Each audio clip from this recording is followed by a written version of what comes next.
Gamebreaker TV.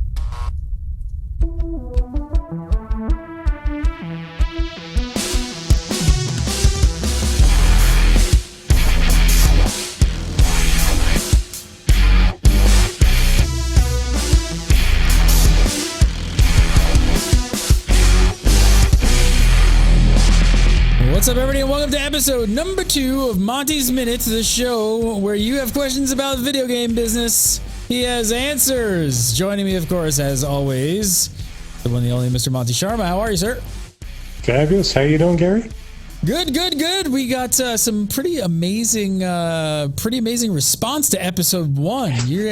People are flooding in on the comments. They love the show.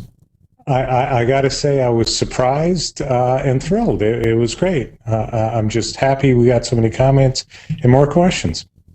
We do. We got tons of questions to go through. So if this is your first time watching this show is all about the inside business end of the video game business. If you guys have questions for Monty, you can send them to Monty at Gamebreaker.tv. That's his email address there. And of course, you can follow him on Twitter at Monster27. Confuses some people. Make sure you check that out right there and watch his Twitter account. But send in your questions. Whatever you got, anything from how do games get financed to school to what do you think of free to play, whatever you got, send them in and we'll answer them. All right, let's start off this week. This first question in from Stephen Barker.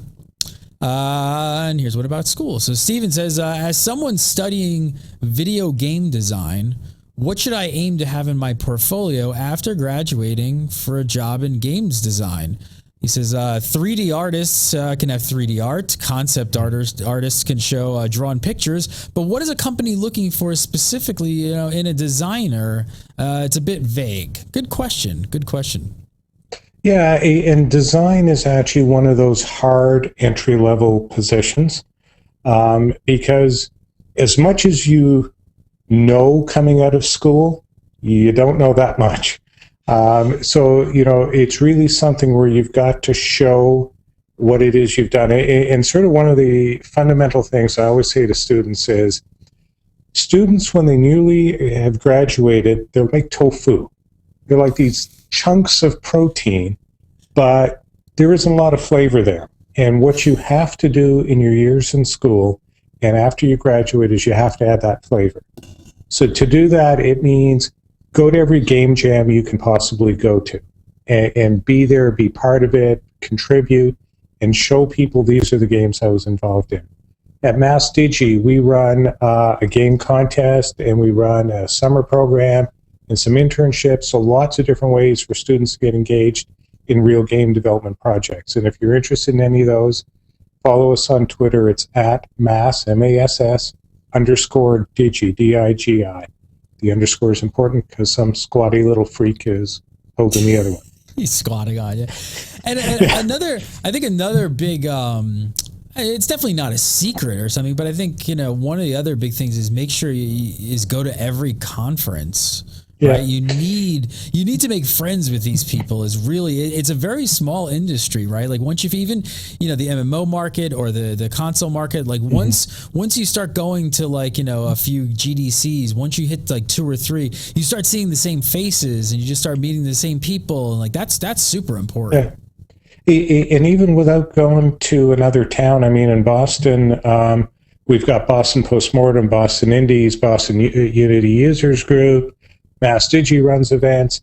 In Austin, it's the same way. In San Francisco, LA, there's lots of local events you can go to and be part of. And it's perfectly fine to walk up to somebody who's a professional and talk to them. They're there, they're interested, they love to talk to students. But what you have to do is differentiate yourself. The other thing that you hear a lot of for somebody who's in design is to start off in QA. And, sometimes people go, oh, QA, it's just this drudgery.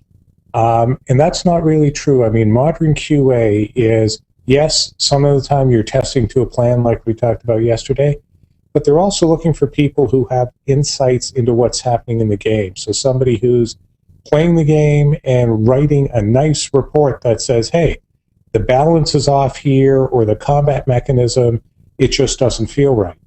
As you write those things out, the leads from all of the groups, including the design leads, are looking at these reports and they're going, huh, that guy over there actually understands what he's talking about, and they will pull you in. It also works if you're on the forums doing much the same thing, making intelligent comments without being a whiny little crank. You'll see people get hired. I can't tell you the number of people I know in various game companies that came in through the forums. They came in for volunteering some media place, writing articles for them, and getting to know the people in the industry. So all of that works. It's something the industry, I think still really likes to do, right? I mean, they actually enjoy, they really like hiring sort of from within and finding those diamonds in the rough. And I think it's great advice. I mean, QA is a perfect way to get your foot in the door. And actually, now you have almost, maybe not a one-to-one contact relationship with those lead developers, but you're now putting actual reports in their hands. Now you've got that wedge. Now you can take that wedge and pry it open and show them what you've got. And like you said, stand out from all the other QA people who are just kind of drudging through it like it's a 9 to 5 and just making a couple bucks an hour. Actually, in a major studio, the QA team is actually really polished, very bright. They work hard.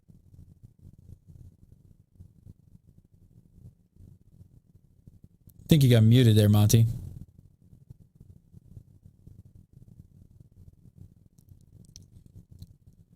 Monty's minute of mute. Monty's a mute minute. We'll wait for Monty to figure out what's going on right now. It's weird. You didn't even touch anything, and you just all of a sudden went away.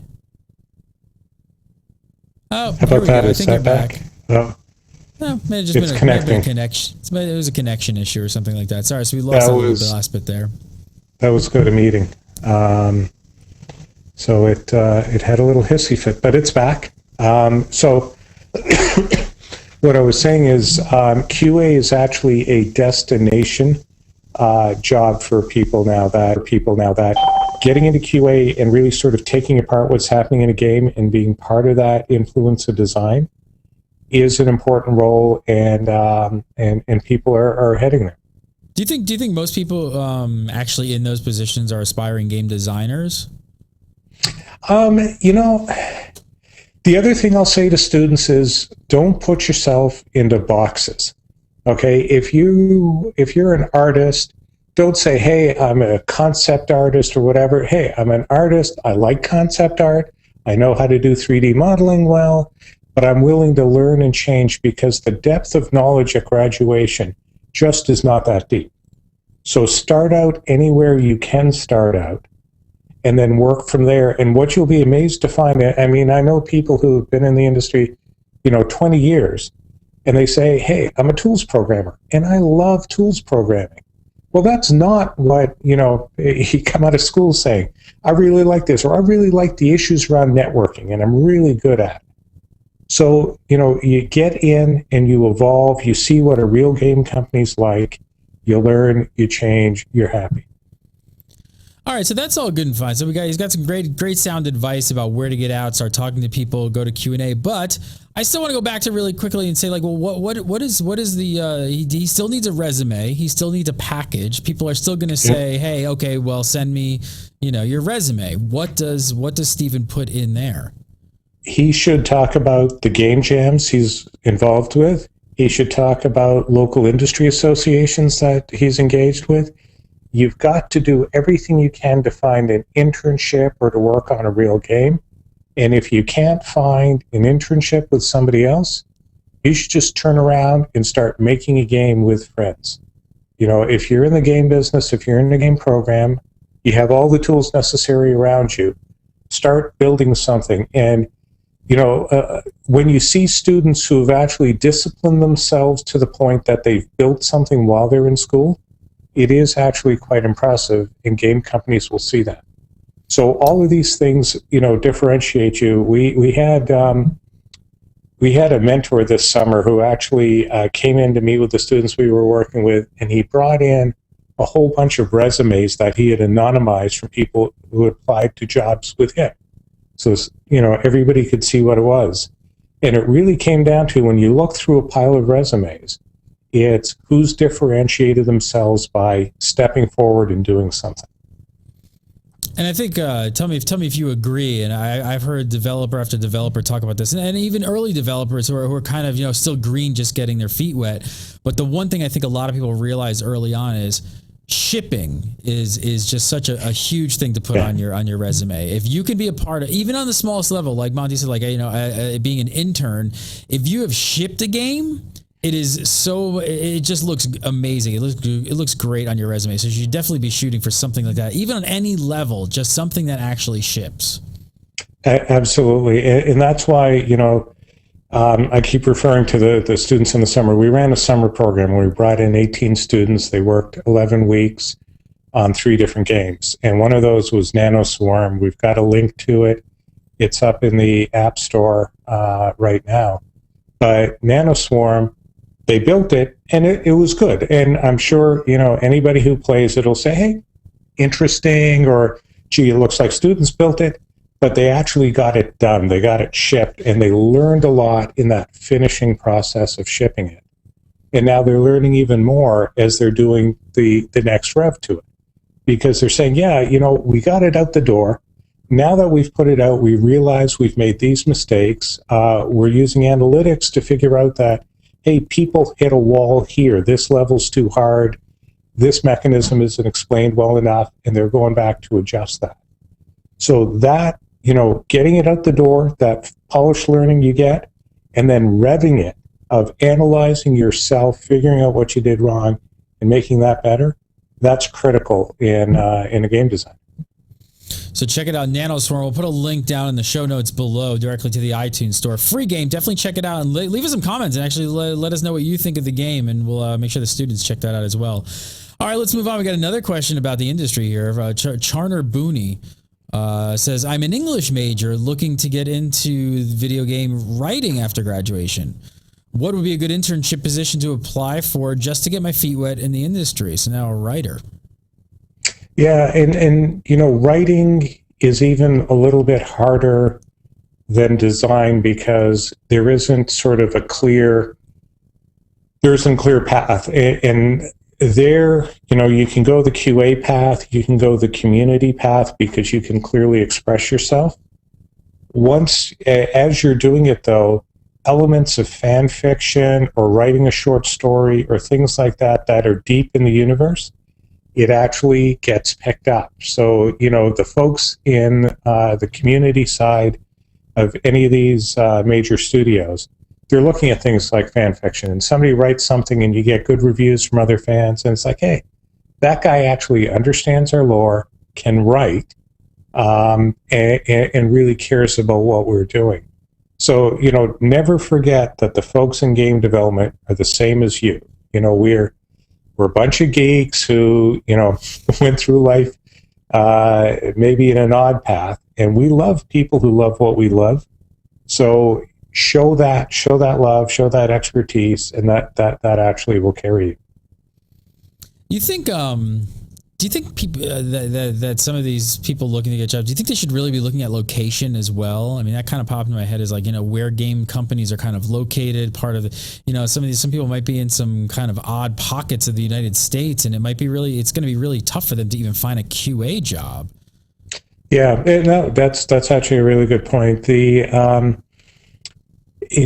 Number one, you look at where you are. So if you're in one of the major centers, the Bay Area, LA, Boston, Seattle, Austin, Texas, you're okay. You've got a strong local community, and you can be part of that, and you can learn, and you can find people. If you're in Battle Creek, Michigan. I was trying to think of a name without offending people, but if you're in some place more remote, if you're in a place that's more remote, then you've got to be part of that online community. You will eventually have to move. There's only so many, game companies, but don't forget, BioWare started in Edmonton, which is north of I don't care. So, there are game companies popping up, but, you may have to move. If you are active, though, locally, and especially with so many game design programs, and the fact that game development has gained some legitimacy among students and professionals these days, that you can find people locally who would be willing to work with you to create something. So at least when you move or you start pitching yourself to people in other places, you got a shot. I mean, I don't know if you ever met Nate Gay, who used to work for us at Vivox for a little while. Yes, but Nate, yes, of course. We met Nate on the forums. So Nate was a really smart forum poster. He lived in North Carolina. We saw what he was writing. We liked it. We wanted somebody to do that sort of stuff for us. We reached out to him in-game, got him on the phone, and talked to him. He had just graduated high school and was taking a year off from college. And he actually moved up to Boston and worked with us for a year. So these things do happen.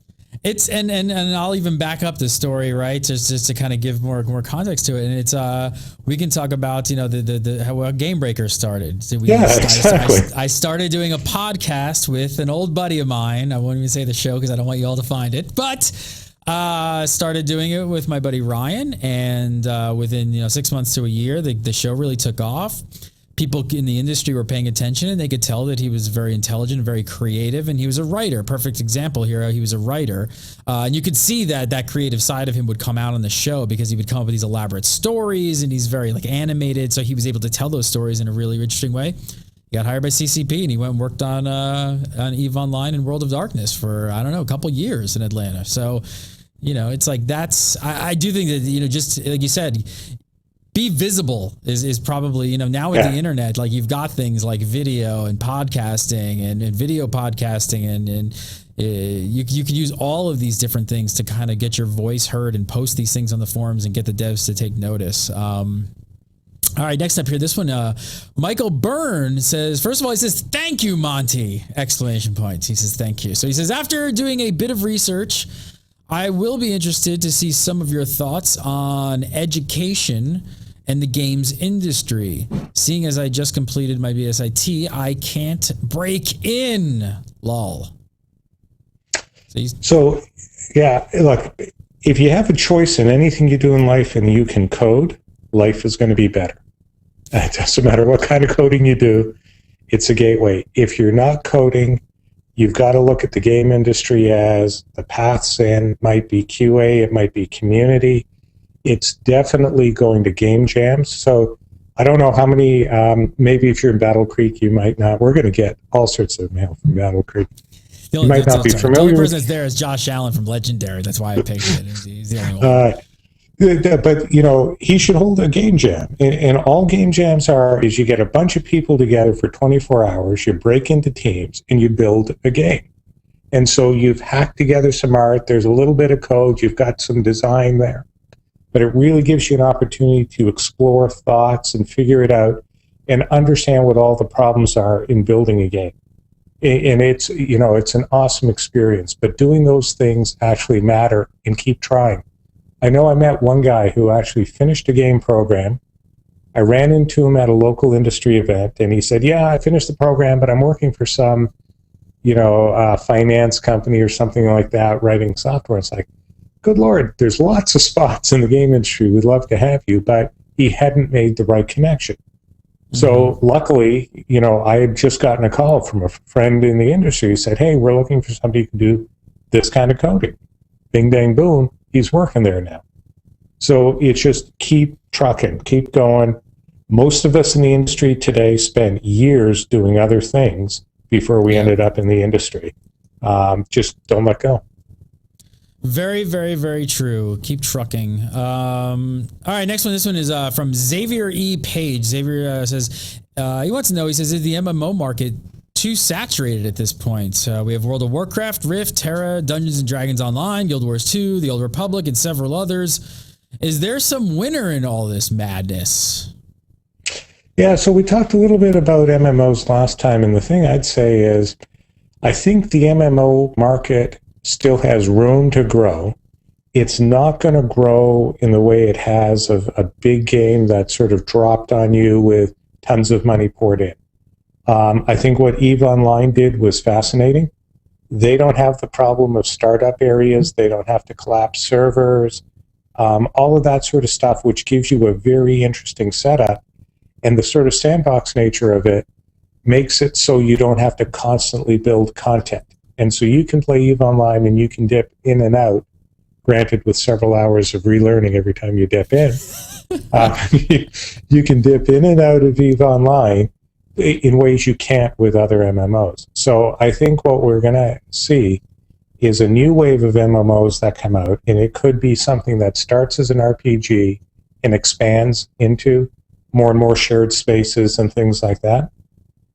We'll see things like World of Tanks, which are sort of, Guild Wars, I put in the same category of instance-based environments. And so things like that scale better than, the Old Republic, the amount of servers they had to buy for launch and the capital and all of that, that's really hard to do.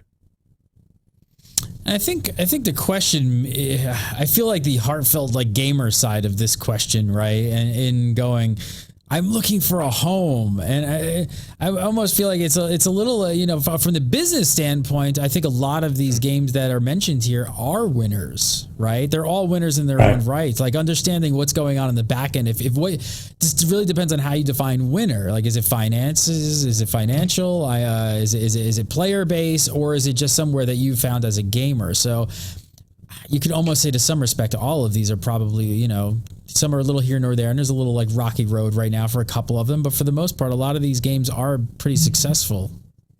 Yeah, and I think we as gamers should define a winner as a game that makes enough money to keep running. That's the critical thing. And so if a game is even a little bit profitable and the user base is stable, or even if they have a chance to grow it, an MMO is a phenomenal business. The successful MMOs make a lot of money, really good margin, they do well. But if your MMO is poorly designed, your server cost per user ends up being so high, you don't have enough users to really get past your scaling point. Is user one costs you so much money. And until you get to sort of user 10,000, you don't have any savings of economies of scale. And in some cases, that number is, 10,000. In some cases, that number is 50,000. And so how do some of these games then actually sustain for so long? I mean, I can't imagine, how is Ultima Online still sustaining? How is even EQ1 to some extent still sustaining? Are they subsidizing the cost off from other games and things like that and just taking a loss, or? No, I don't know the finances of either one of those, but knowing enough of the people involved, I don't think they're doing it. I don't think they're taking a loss. What it is they've reached a cost of, so if you think about Ultima or EQ, when they came out, so EQ Ultima just celebrated 15th birthday. Think about the hardware that it ran on 15 years ago.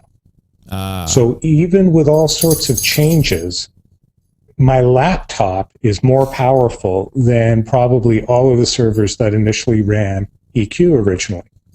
So your cost per user to manage it, that's the part that starts to change. And, I'm not suggesting they're running it all on one machine.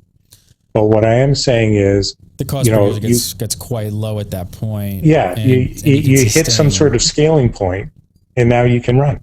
So the games that actually get in a lot of trouble are the newer games that launch to not as much success, and their cost per user is going to be much higher due to the technology reasons, and they can't sustain. So it makes a lot of sense. That was the big problem with APB. The cost of running APB was so dang expensive per user initially that's why they hit the wall. That's why it blew up.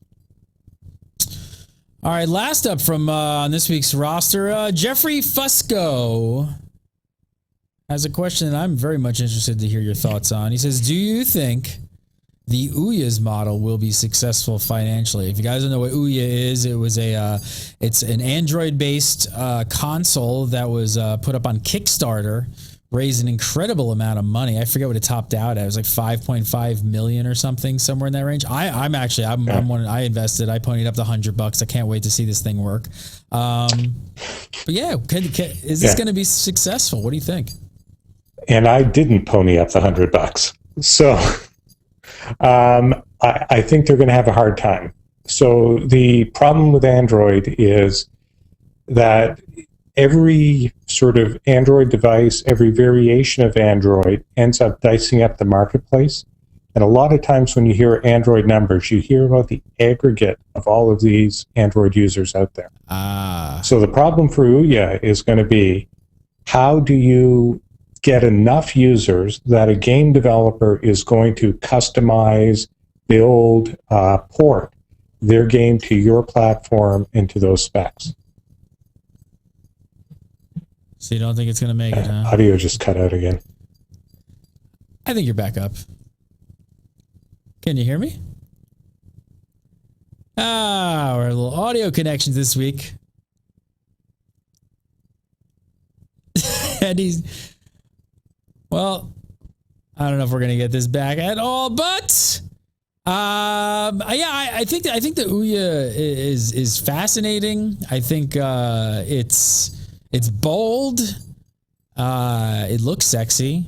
It's an interesting concept. I think what got me mostly interested about Ouya was the fact that it was open source. They were actually looking for people to mod it and change it and see what they can do with it. And I guess I was looking at I wasn't so looking at like what game developers and major companies were going to port their games over to it. I guess I was looking at more like wow, I could see some hackers and stuff and people and coders getting in there and making some really interesting stuff on this. But I don't know if it's going to be interesting enough to have longevity.